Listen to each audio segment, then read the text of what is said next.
Welcome to my YouTube channel at Sci-Fi Tales Pools. Please subscribe, like, and share to support my channel. The kingdom had waited many years for peace. Battles had left scars on the land, and the people longed for quiet days without the sound of swords. In that time, Queen Evelyn agreed to a marriage that surprised everyone. Her new husband was not a knight, not a noble, not a man of war. He was Daniel Cross, a quiet man from a distant province. The people whispered about him in the markets, in the gardens, and even in the halls of the palace. Many thought the queen had made a mistake. Daniel was not tall or fierce. His shoulders were not covered in medals, and he had no history of leading men into battle. Instead, he carried books, walked with calm steps, and bowed to all who passed him. He spoke little, and when he did, his words were soft and careful. Some said the queen had chosen him because of pity. Others said it was politics, and a few believed it was love. Evelyn herself did not know the full truth. She looked at Daniel and wondered what fate had tied them together. On the day of their wedding, the great hall was filled with gold light from the high windows. Soldiers in silver armor stood along the walls. Noble families sat in long rows, whispering behind their hands. They all expected to see a knight or a prince, but instead they saw Daniel, dressed in a simple robe.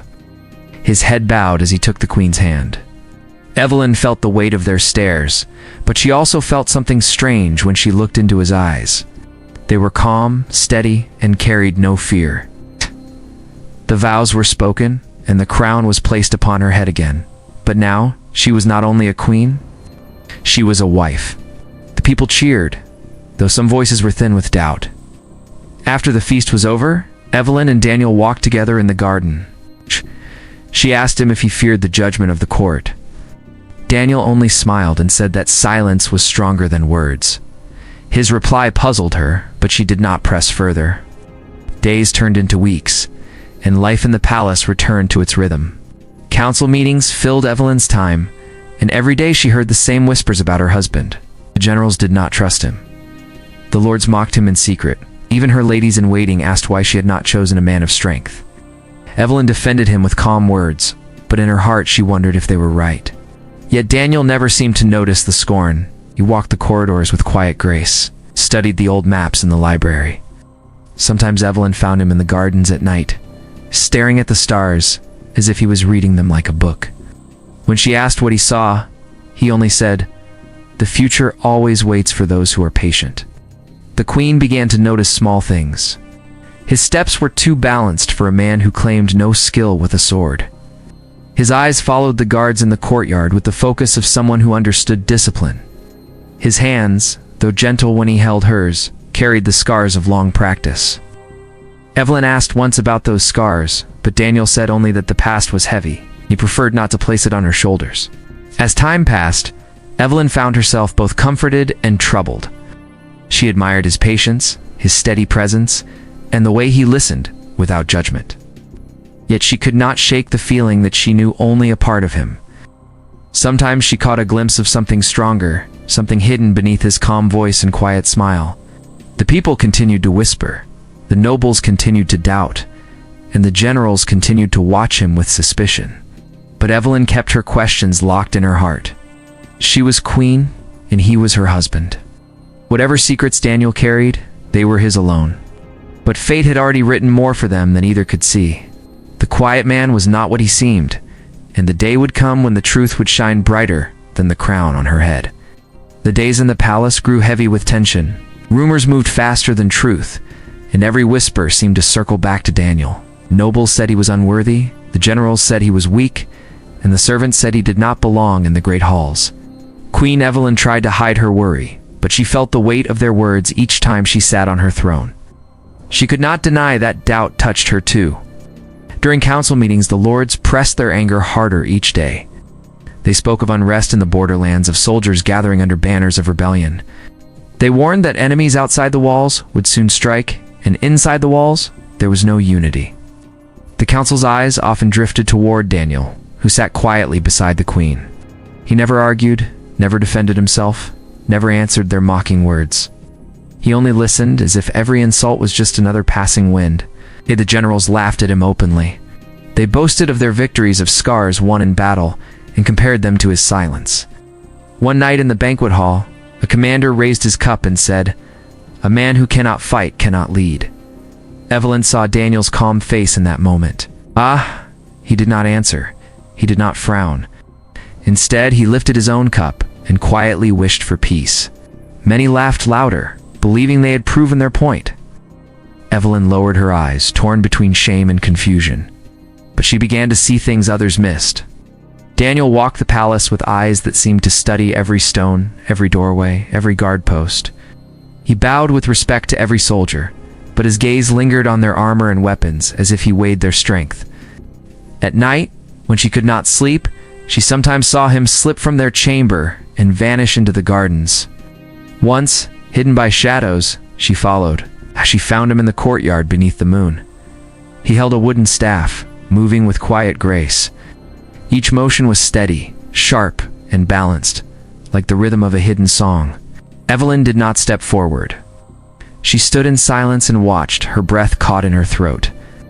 Daniel moved as if the weapon was part of him, as if every step had been learned through years of discipline. When the wind shifted, he lowered the staff and looked toward the shadows where she stood. She thought he might call to her, but instead he smiled softly and said, "The night is kind when it is still." She did not know if he had truly seen her, or if he spoke only to the air. The next day the council grew louder in their anger. Word had come that rebels were gathering faster than expected. Kingdom's borders shook with danger, and spies whispered of traitors even within the capital. One lord stood and said the queen's marriage was the cause of weakness. Another demanded Daniel step aside and let a true warrior stand beside her. Evelyn silenced them with a raised hand, but her heart trembled. She wanted to believe in her husband, yet every word pressed deeper into her doubts. Later that evening, she asked Daniel why he stayed silent while others mocked him. He answered with the same quiet tone, "Strength does not shout, Evelyn.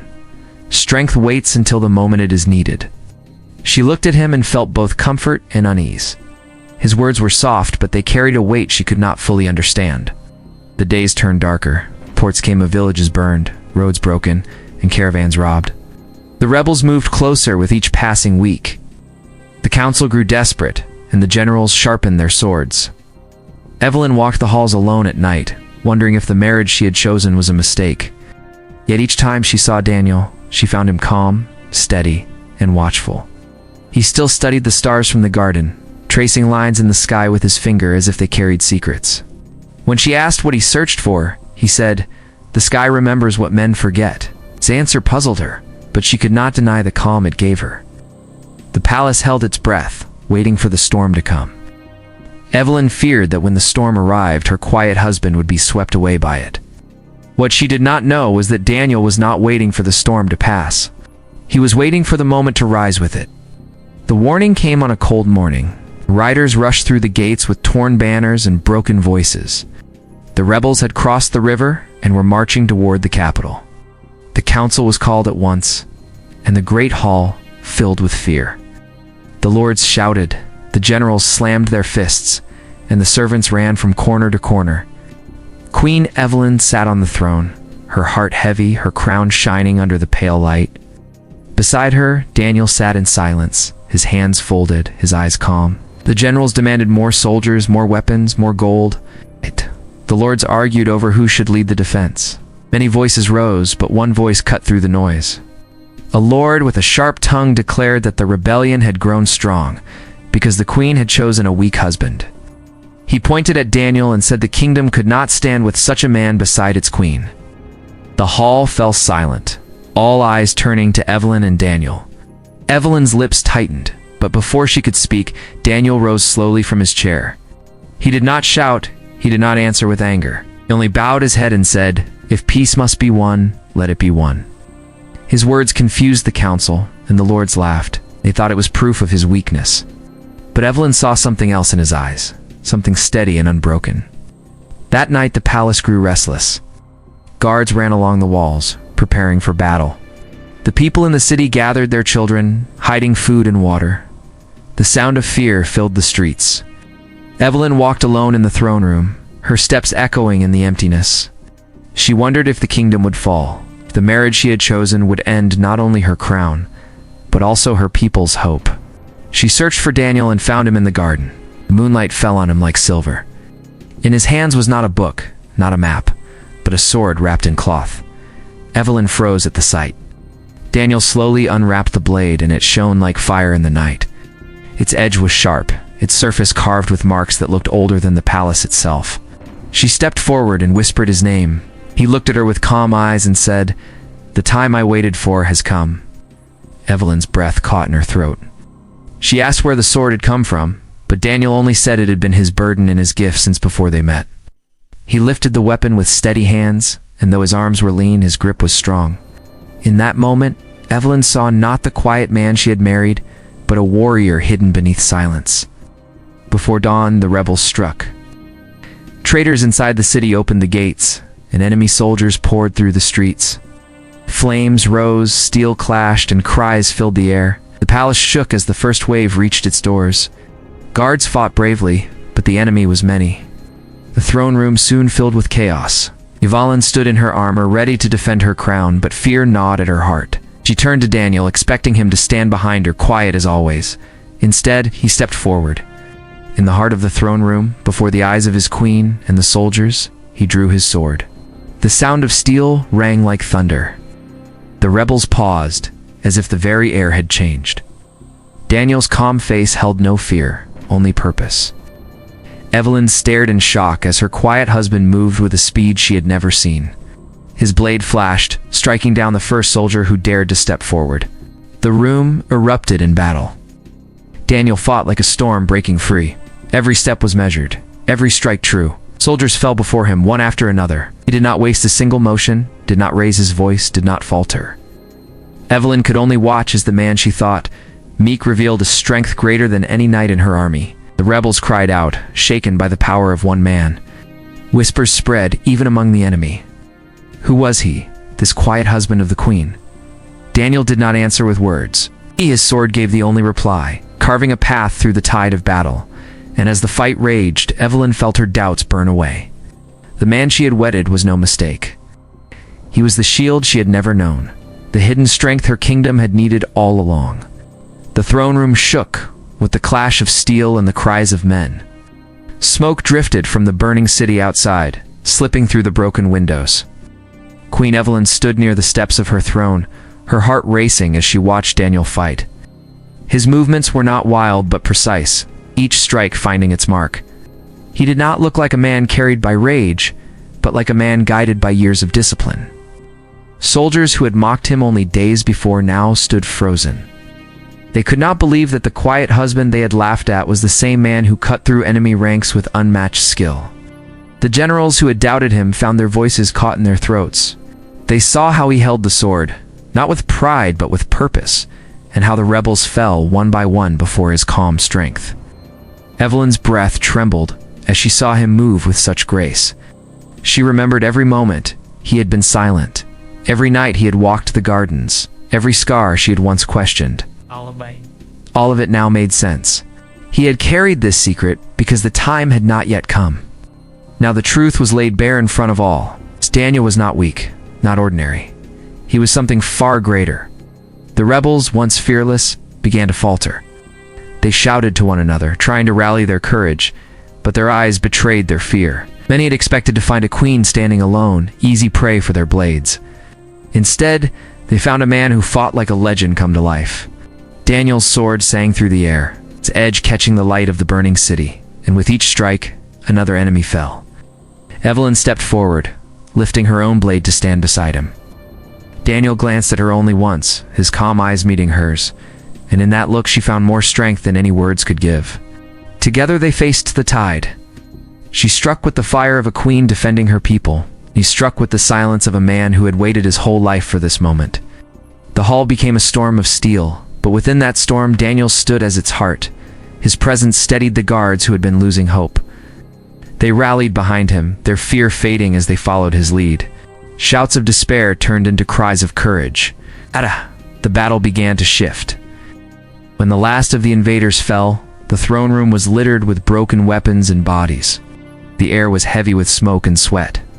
Daniel lowered his sword slowly, his face as calm as it had been at the start. He did not raise his arms in triumph. He did not boast. He simply looked at Evelyn as if nothing had changed. But Evelyn knew everything had changed. Word of what had happened spread quickly. Servants whispered in the corridors. Soldiers carried the story to the barracks. And before the night was over, the city knew that the queen's quiet husband had saved the crown. The people who had once doubted him now spoke of him with awe. Yet Daniel returned to silence. He did not seek praise. He did not ask for honor. When the council gathered the next day, many were too ashamed to meet his eyes. The same generals who had mocked him now bowed their heads in respect. Still, he spoke no harsh words to them, simply said the kingdom must stand together, for the storm was not yet over. Evelyn walked with him through the gardens later that evening. The fires of the city were slowly dying, but the memory of the battle burned strong in her heart. She asked him why he had hidden his strength for so long. He answered quietly, "Strength without purpose is nothing. I waited for the day it would matter." She looked at him, her doubts gone, her heart filled with both pride and sorrow. Pride that he was her husband, sorrow that he had carried such a heavy secret alone. She touched his hand and whispered that he was not alone anymore. He looked at her, and for the first time she thought she saw the faintest spark of relief in his calm eyes. But even as the night grew quiet, both knew that more battles would come. The rebels were not finished, and the peace they both longed for would not be won in one night. Yet Evelyn no longer feared the storm. She had seen the strength that walked beside her, and she knew that with him the kingdom still had hope. The kingdom was quiet after the battle, but the silence did not last long. Word of the rebellion's defeat spread beyond the walls, and those who had not yet fought began to gather their strength. The council warned that more armies would come. The generals sharpened their blades and trained their men. But even in their preparations, they looked to Daniel with new respect.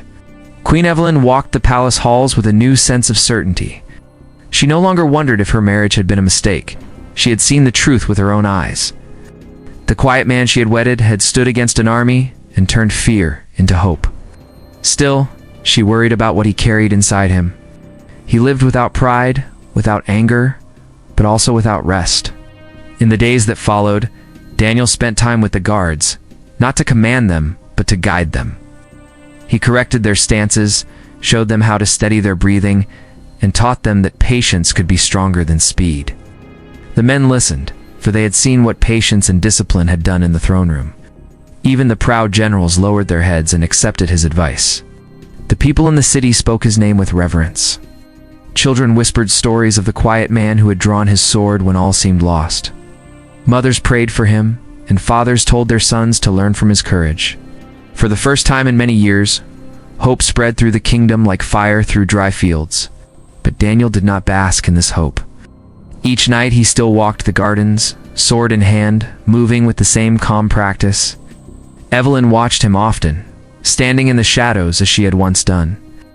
She knew now that every motion was not only practice but memory. He was not only shaping his strength for the future, he was carrying the weight of the past. The council called for him to take a title, to become a lord or even a commander, but he refused. He told them a sword does not need a crown to serve. It only needs a purpose. His words silenced the hall. Evelyn felt pride in his humility, yet she also felt sorrow, because she knew he belonged to something larger than the throne or the court. One evening, as the sun dipped behind the hills, Evelyn and Daniel stood on the balcony overlooking the city. The fires of war were gone, replaced by the glow of lanterns in the streets.